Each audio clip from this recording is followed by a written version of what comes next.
Hello guys, welcome to Rahul online info channel. आज की इस वीडियो में बात करेंगे एनसीवेब एडमिशन 2023 के ऑनलाइन रजिस्ट्रेशन फॉर्म के बारे में और जानेंगे कि आप एनसीवेब रजिस्ट्रेशन फॉर्म किस प्रकार फिल कर सकते हैं। अगर आप इस चैनल पर पहली बार आए हो तो प्लीज चैनल को सब्सक्राइब कर लीजिए और बेल आइकन को प्रेस कर दीजिए ताकि एनसीवेब से जुड़ी कोई भी अपडेट आप मिस ना कर सको। तो चलिए वीडियो को शुरू करते हैं। सबसे पहले आपको आपका ब्राउजर ओपन करना है और अगर आप यह फॉर्म अपने मोबाइल फोन से भर रहे हो तो अपने मोबाइल फोन का डेस्कटॉप मोड एनेबल कर लेना ताकि फॉर्म भरने में आसानी हो। गूगल पे आना है और सर्च करना है एनसीवेब और एंटर करना है। इसके बाद आपको सबसे पहली साइट पर क्लिक करना है और इसके बाद यहाँ पर आपको एडमिशन के ऑप्शन पर क्लिक करना है और इसके बाद यहाँ पर आपको सोल DDCE एनसीवेब पर क्लिक करना है। इसके बाद आपको नीचे आना है और आपको दिखेगा एनसीवेब यानी कि non college women education board. यहाँ पर आपको एनसीवेब रजिस्ट्रेशन के सामने दी गई लिंक पर क्लिक करना है और इसके बाद अगर आप ऑलरेडी रजिस्टर्ड हो तो यहाँ अपनी लॉगिन आईडी और पासवर्ड और कैप्चा कोड डाल के लॉगिन कर लीजिए और अगर आप नया रजिस्ट्रेशन कर रहे हो तो आप न्यू रजिस्ट्रेशन पर क्लिक करोगे। देखिए यहाँ पे स्टार्टिंग डेट दी गई 14 जून की और इस फॉर्म की लास्ट डेट अभी अनाउंस नहीं हुई है। तो रजिस्ट्रेशन करने के लिए आपको न्यू रजिस्ट्रेशन पर क्लिक करना है और इसके बाद आपको यहाँ पर एप्लीकेंट नेम के अंदर आपको आपका नाम भरना है। आपका नाम आपको आपकी 12th क्लास की मार्कशीट के हिसाब से भरना होगा। इसके बाद एप्लीकेंट ईमेल आईडी के अंदर आपको आपकी ईमेल आईडी टाइप कर देनी है। इसके बाद री एंटर मेल आईडी के अंदर आपको फिर से आपकी ईमेल आईडी टाइप कर देनी है। इसके बाद पासवर्ड के अंदर आपको मिनिमम 6 कैरेक्टर का पासवर्ड क्रिएट करना है और इसके बाद री एंटर पासवर्ड के अंदर आपको फिर से आपका पासवर्ड टाइप कर देना है। इसके बाद मोबाइल नंबर, यहाँ पर आपको आपका मोबाइल नंबर भर देना है। ध्यान रहे आपका मेल आईडी और मोबाइल नंबर एक्टिव होना चाहिए। उसके बाद री एंटर मोबाइल नंबर, यहाँ पर आपको फिर से आपका मोबाइल नंबर भर देना है और उसके बाद यह कैप्चा कोड टाइप करना है और उसके बाद यहाँ पे आपको रजिस्टर पर क्लिक करना है। इसके बाद आपके द्वारा दी गई मेल आईडी पर एक ओटीपी आएगा, आपको वह ओटीपी यहाँ पे टाइप कर देना है। इसके बाद आपको यहाँ दिया गया कैप्चा कोड टाइप करना है। इसके बाद यहाँ पर आपको सबमिट ओटीपी पर क्लिक करना है। इसके बाद आपका अकाउंट वेरीफाई हो जाएगा। इसके बाद आगे का फॉर्म भरने के लिए आपको यहाँ पर लॉगिन करना होगा। सबसे पहले यहाँ पर आपको आपकी ईमेल आईडी टाइप कर देनी है। उसके बाद यहाँ पर आपको पासवर्ड टाइप करना जो आपने बनाया था। इसके बाद आपको यह कैप्चा कोड यहाँ पे टाइप करना है और इसके बाद यहाँ पर आपको लॉगिन पर क्लिक करना है। इसके बाद आपके सामने इंपॉर्टेंट इंस्ट्रक्शन शो होंगे, आपको इन्हें पढ़ लेना है एक बार। यह आपको बताया गया कि आपके डॉक्यूमेंट्स हैं, आपको उनकी फोटोकॉपी करानी है और उसके बाद उस पर लिखना है सेल्फ अटेस्टेड और आपके साइन करने हैं और उसके बाद यहाँ पर आपको अपलोड करने होंगे। आपको फोटो अपलोड करनी है पर आपको आपके साइन अपलोड करने होंगे। उसके बाद है self attested class 10th marksheet या फिर सर्टिफिकेट। आपको आपकी 10th की मार्कशीट अपलोड करनी होगी जो कि सेल्फ अटेस्टेड होनी चाहिए।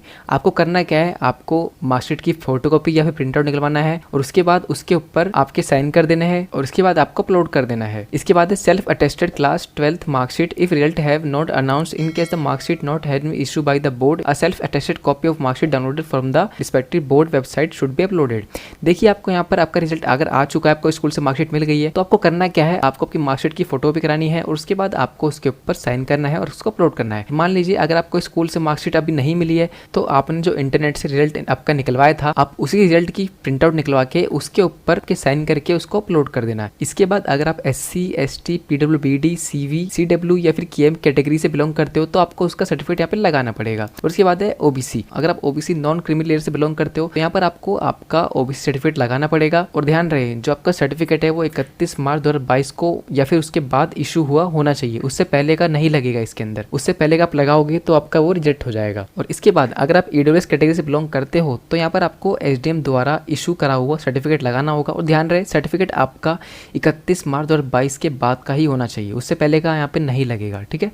और इसके बाद आप ये सब पढ़ लोगे तो उसके बाद यहाँ पर आपको I have read the important instruction पर क्लिक करना है और उसके बाद यहाँ पर आपको सबमिट पर क्लिक करना है। इसके बाद आपके सामने फॉर्म खुल के आ जाएगा। तो सबसे पहले यहाँ पर आपको आपका नाम भरना है, अगर आपका मिडिल नेम या फिर लास्ट नेम है तो आपको फिल कर देना है। इसके बाद यहाँ पर आपको फीमेल पर क्लिक करना है और इसके बाद यहाँ पर आपको आपकी डेट ऑफ बर्थ फिल कर देनी है। इसके बाद है are you citizen of India, तो यहाँ पर आपको येस कर देना है। उसके बाद है कैटेगरी, आपकी कैटेगरी क्या है, general OBC SC ST EWS आपको सिलेक्ट कर लेनी है। और अगर आप OBC कैटेगरी से हो जब सिलेक्ट करोगे OBC नॉन क्रीमी, यहाँ पर आपसे पूछेगा स्टेट नेम, आपको आपका स्टेट बताना है और इसके बाद आपसे पूछा है कम्युनिटी, किस कम्युनिटी से बिलोंग करते हो। आपको आपकी कम्युनिटी पता होगी, अगर आपको नहीं पता है तो आप अपना सर्टिफिकेट चेक कर लेना, उस पर लिखा होगा। तो आपकी एनुअल फैमिली इनकम क्या है आपको सिलेक्ट कर लेनी है। इसके बाद है apply to minority college as, अगर आप माइनॉरिटी कैटेगरी से बिलोंग करते हो तो यहाँ पर आपको सिलेक्ट कर लेना है, अगर नहीं तो यहाँ पर आप नॉट एप्लीकेबल पर क्लिक कर दोगे। इसके बाद है अल्टरनेट ईमेल आईडी, अगर आपको कोई एक्स्ट्रा मेल आईडी देनी तो यहाँ पर दे सकते हो। इसके बाद है अल्टरनेट मोबाइल नंबर, अगर आप कोई और मोबाइल नंबर देना है तो आप दे सकते हो। इसके अंदर फिर रेड मार्क नहीं है तो आप नहीं भी दोगे तो भी चल जाएगा, ठीक है। इसके इसके बाद आपसे पूछेगा स्टेट और डोमिसाइल कि आप किस स्टेट से होते हैं, यहाँ पे आपको दिल्ली सेलेक्ट कर लेना है। इसके बाद है फैमिली डिटेल्स, तो यहाँ पर आपको आपका मदर नेम भरना है और इसके बाद है मदर ऑक्यूपेशन कि आपकी मम्मी जी क्या काम करती हैं। अगर हाउस वाइफ है तो यहाँ पर आप होम मेकर पर क्लिक कर दोगे और अगर आपकी मम्मी जी कोई जॉब करती है तो यहाँ पे आप सिलेक्ट कर लोगे कि किस प्रकार की जॉब वो करती हैं, सेल्फ एम्प्लॉयड है या फिर प्राइवेट सेक्टर में है। अगर प्राइवेट सेक्टर में है तो यहाँ पे आपको मदर के ऑफिस का एड्रेस डालना होगा और मम्मी का मोबाइल नंबर डालना होगा। देखिए यहाँ पे रेड मार्क नहीं है, अगर आपको भरना है तो आप भर सकते हो, नहीं भरोगे तो भी काम चल जाएगा, लेकिन अगर आपको पता है इन चीजों के बारे में तो आप भर सकते हो। इसके बाद है फादर्स गार्जियंस नेम, आपको यहाँ पे आपका फादर नेम बनना है। इसके बाद है फादर ऑक्यूपेशन कि आपके पिताजी क्या काम करते हैं, सेल्फ एम्प्लॉयड है या फिर प्राइवेट सेक्टर में, आपको सिलेक्ट कर लेना है। इसके बाद है फादर गार्जियंस ऑफिस एड्रेस, आपको आपके फादर का ऑफिस का एड्रेस डाल देना है। यहाँ पर आपको आपके फादर का मोबाइल नंबर टाइप कर देना है। इसके बाद वार्ड कोटा डिटेल्स कि आपके पेरेंट्स डीयू में काम करते हैं, अगर करते हैं तो आप यस पे क्लिक कीजिए और इसके बाद आपको बताना है कि आपके फादर काम करते हैं या फिर मदर काम करते हैं या फिर दोनों काम करते हैं। तो अगर आपके पास कोई वार्ड कोटा नहीं है तो यहाँ पर आप नॉट एप्लीकेबल पर क्लिक कर दीजिए। इसके बाद है अदर कैटेगरी कोड, अगर आप पर्सन विद बेंचमार्क डिसेबिलिटी से हो तो यहाँ पर आपको आपकी डिसेबिलिटी का प्रकार सेलेक्ट करना है कि आपको किस प्रकार की डिसेबिलिटी है। अगर नहीं है तो यहाँ पर आप नॉट एप्लीकेबल पर क्लिक कर दीजिए। इसके बाद है कश्मीरी माइग्रेंट कैटेगरी,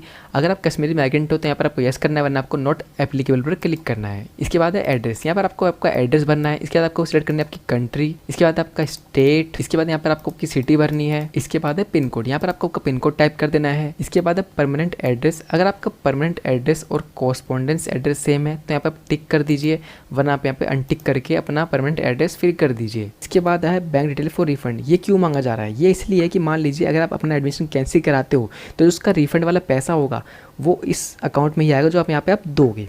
इसके बाद नीचे लिखा है अगर आपके पास अकाउंट नहीं है तो आप अपने पेरेंट्स का अकाउंट दे सकते हो, आपके माता पिता का अकाउंट दे सकते हो। यहाँ पर आपको आपका नाम भरना है। इसके बाद यहाँ पर आपको आपका अकाउंट नंबर टाइप करना है।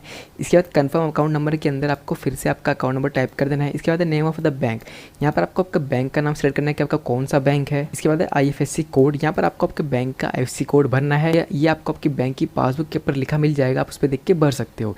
इसके बाद यहाँ पर आपको सबमिट पर क्लिक करना है। इसके बाद आपको प्रीव्यू शो होगा आपके फॉर्म का, अगर कुछ गलती है तो यहाँ पर आप एडिट पर क्लिक करके ठीक कर लीजिए वरना नेक्स्ट पर क्लिक कर दीजिए। इसके बाद एकेडमिक, यहाँ पर आपको आपकी एग्जामिनेशन डिटेल्स भरनी होंगी। सबसे पहले बोर्ड ऑफ एजुकेशन कि आपका बोर्ड क्या था, आपका जो भी बोर्ड था आपको सिलेक्ट कर लेना है। इसके बाद रिजल्ट स्टेटस कि आपका रिजल्ट पास्ड है, वेटेड या फिर अप्लाइड फॉर री एवल्यूशन पे है। इसके बाद बोर्ड रोल नंबर, यहाँ पर आपको आपका बोर्ड रोल नंबर टाइप कर देना है। इसके बाद ईयर ऑफ पासिंग कि आपने 12th क्लास किस साल में पास की है।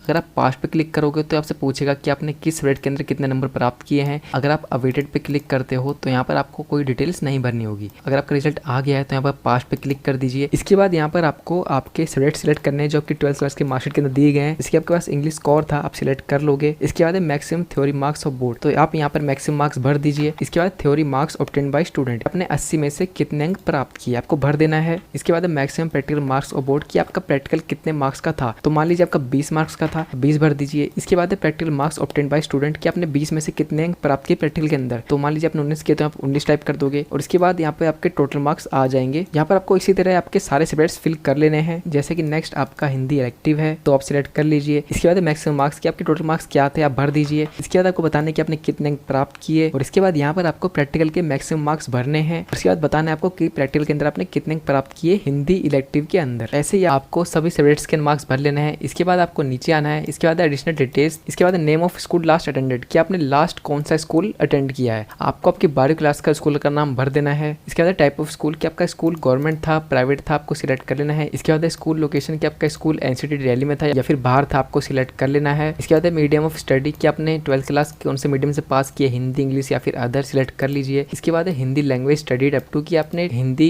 भाषा कौन सी क्लास तक पढ़ी है तो आप भर दीजिए। इसके बाद have you studied any these language, आपने बंगाली पढ़ी है तो आप यस कर दी वरना आप नो पे कर दीजिए। पंजाबी पढ़ी है तो आप यस पे क्लिक कर दीजिए वरना नो पे क्लिक कर दीजिए। इसके बाद संस्कृत, शायद आपने संस्कृत पढ़ी होगी 10th क्लास के अंदर तो यहाँ पे यस पे क्लिक कर देना अगर पढ़ी हो तो। फिर आपको बताना है कि आपने संस्कृत कौन सी क्लास तक पढ़ी है, 10th तक या फिर 12th तक, आपको सिलेक्ट कर लेना है। इसके बाद परसेंटेज मार्क्स ऑब्टेन इन संस्कृत कि आपने 10th क्लास के अंदर संस्कृत में कितने अंक प्राप्त किए थे आपको यहाँ पे फिल कर देना है। इसके बाद उर्दू पढ़ी है तो यस कीजिए वरना आप नो पे क्लिक कर दीजिए। अरबिक पढ़ी है तो यस पे क्लिक कीजिए वरना आप नो पे क्लिक कर दीजिए। पर्शियन पढ़ी है तो यस पे क्लिक कीजिए वरना आप नो पे क्लिक कर दीजिए। इसके बाद यहाँ पर आपको सबमिट पर क्लिक करना है। इसके बाद आपको प्रीव्यू शो होगा, आपको चेक कर लेना है और इसके बाद यहाँ पर आपको आपकी 12th क्लास की मार्कशीट अपलोड करनी है।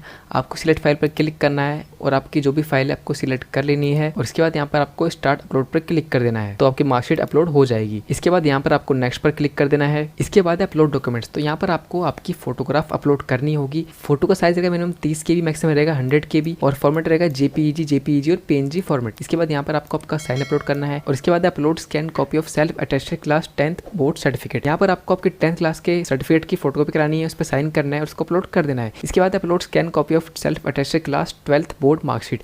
आपको आपकी 12th क्लास की मार्कशीट की फोटोकॉपी करानी है, उस पर साइन करना है, उसको अपलोड कर देना है। इसके बाद upload scan copy of self attested document for resident proof. यहाँ पर आपको आपके रेजिडेंट प्रूफ के लिए आपका कोई डॉक्यूमेंट लगाना होगा। यहाँ पर आप आधार कार्ड लगा सकते हो, कोई दिक्कत आपको नहीं होगी। इसके बाद यहाँ पर आपको डॉक्यूमेंट्स अपलोड कर लेने हैं। डॉक्यूमेंट अपलोड करने के लिए आपको सिलेक्ट फाइल पर क्लिक करना है और इसके बाद यहाँ पर आपको आपकी जो भी फाइल आपको सिलेक्ट कर लेनी है और इसके बाद यहाँ पर आपको स्टार्ट अपलोड पर क्लिक करना होगा। आपके डॉक्यूमेंट्स अपलोड हो जाएंगे। इसके बाद इसी तरह से आपको बाकी सारे डॉक्यूमेंट्स अपलोड कर लेने हैं। डॉक्यूमेंट्स अपलोड करने के बाद यहाँ पर आपको नेक्स्ट पर क्लिक करना होगा। इसके बाद आपको आपके फॉर्म का प्रीव्यू शो होगा, आप चेक कर लीजिए। कुछ गलती होती है आप ठीक कर सकते हो। जैसे मान लीजिए आपकी कुछ गलती है पर्सनल डिटेल्स के अंदर, तो यहाँ पे आप मॉडिफाई दिस सेक्शन पर क्लिक करके इस सेक्शन के अंदर कोई भी गलती ठीक कर सकते हो। और आपने फॉर्म एकदम ठीक भरा है तो आपको नीचे आना है। यहाँ पर आने के बाद आपको डिक्लेरेशन पर आई एग्री पर क्लिक करना होगा और इसके बाद यहाँ पर आपको सबमिट पर क्लिक करना है। इसके बाद आपको आपकी रजिस्ट्रेशन फीस शो होगी जो कि 250 रुपये है। और अब आपको आपकी डिटेल्स वेरीफाई करनी होगी। आपको यहाँ पर सभी चेक बॉक्स पर क्लिक करना है और आपकी डिटेल्स वेरीफाई कर लेनी है। डिटेल वेरीफाई करने के बाद आपको पेमेंट गेटवे पर क्लिक करना है। इसके बाद आपको पेमेंट करनी है। आप net banking, debit card, credit card, UPI ID किसी भी माध्यम से पेमेंट कर सकते हो। पेमेंट करने के बाद आपका रजिस्ट्रेशन फॉर्म सबमिट हो जाएगा। अपने फॉर्म का प्रिंट आउट देखने के लिए आपको रजिस्ट्रेशन फॉर्म पर क्लिक करना है और इसके बाद आपको आपके फॉर्म का प्रिंट आउट शो हो जाएगा। तो आज की इस वीडियो में हमने जाना कि आप किस प्रकार DU NCVEP का ऑनलाइन रजिस्ट्रेशन फॉर्म भर सकते हो। आई होप इस वीडियो से आपकी कुछ हेल्प ही होगी और आपको वीडियो पसंद है तो वीडियो को लाइक करें और चैनल को सब्सक्राइब करना ना भूलें। और इस फॉर्म के रिगार्डिंग कोई डाउट हो तो मुझे कमेंट करके पूछ सकते हो। धन्यवाद, आपका दिन शुभ हो।